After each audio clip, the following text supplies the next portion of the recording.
welcome back YouTube. Today I'm going to walk you through one aspect of people's goals that can actually be causing a real issue and stopping them from seeing progress, okay? And that is the inaccuracy of them tracking their calories. When it comes to fat loss, creating a calorie deficit is key. We have to be in a calorie deficit if we want fat loss to occur, which means we have to be managing and controlling both our calorie intake and calorie expenditure. So when it comes to controlling and managing our calorie intake, stuff like tracking food intake and particularly calories can then be very important and a big part of our goal. And if we're being inaccurate with that or we're making mistakes, that can lead us to actually potentially consuming more calories than we think.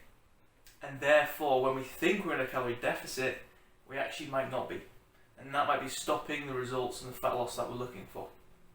So I'm going to walk you through some big common issues and mistakes people make with tracking so you can make sure that you're not making them, and if you are, you can fix those issues. If you do find the video helpful, please drop a like. If you have any questions throughout, throw them down below. If you haven't already, please do subscribe so you can keep up with future videos. Let's go.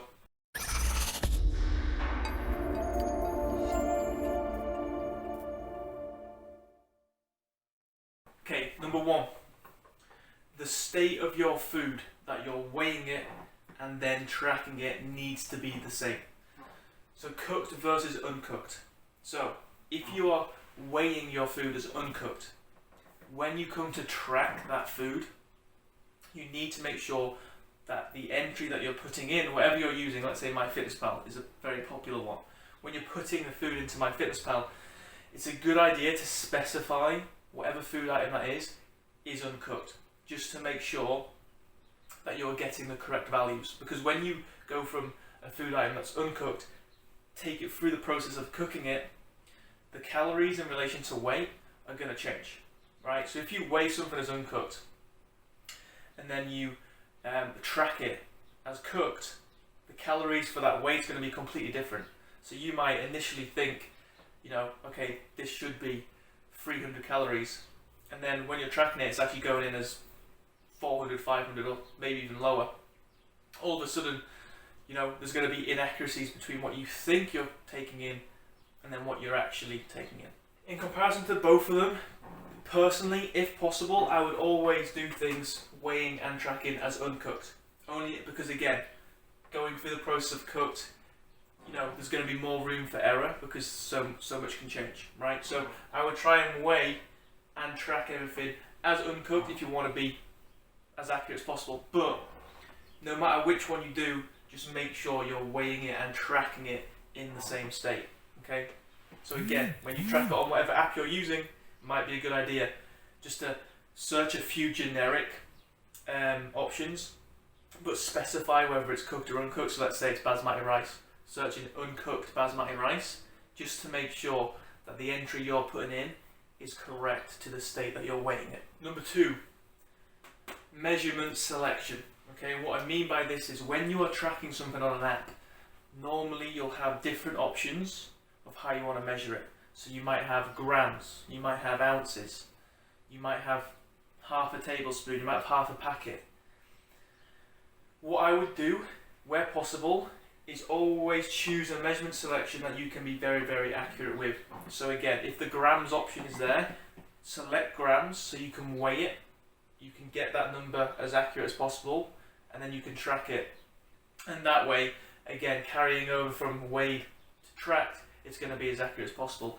The issue of using something like half a packet or half a teaspoon is that leaves quite a large room for error. And again, when we do that, that just means that when we think we're having 100 calories, in reality it could be 150, 200. And if we're doing that across a few different food items or across a few different days, all of a sudden across a week, that can lead to big differences in our actual calorie intake and whether or not we're then actually in a calorie deficit. Number three, depending on what app you use, but again, we'll use MyFitnessPal as an example. A lot of apps can be added to and edited by anyone and everyone, right?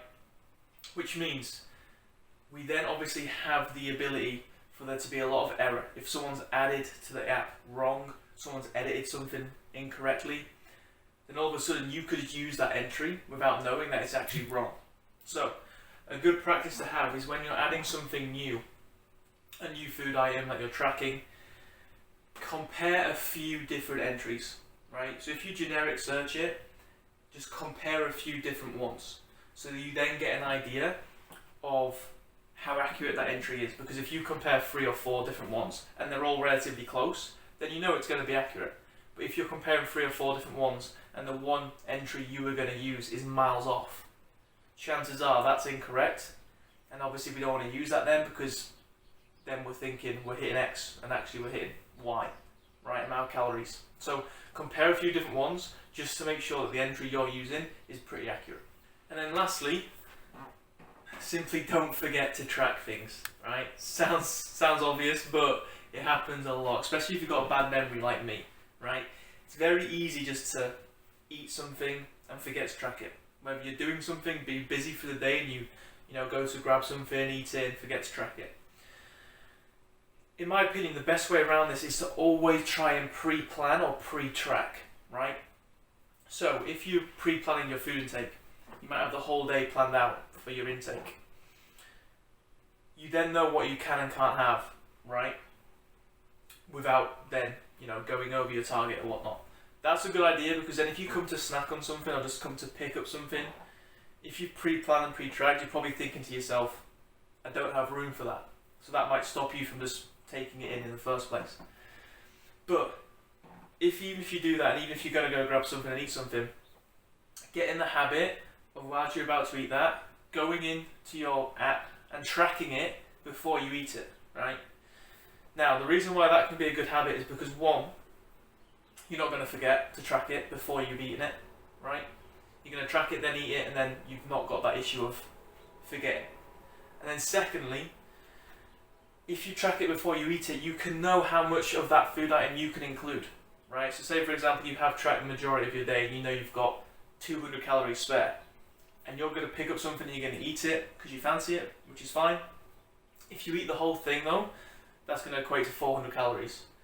If you track it before you then eat it, you know, okay, I've got 200 spare, so I'm only going to be able to have half of this, right? And that way, it makes it easy for you to stay on track with your targets, your calorie targets, and not accidentally go over or overshoot by the time you've forgot to track it. So there you have it. 4 common mistakes made with tracking that actually cause people to end up overshooting their calories or reporting their calories, which again can be a huge reason as to why people aren't seeing the results they want when it comes to fat loss.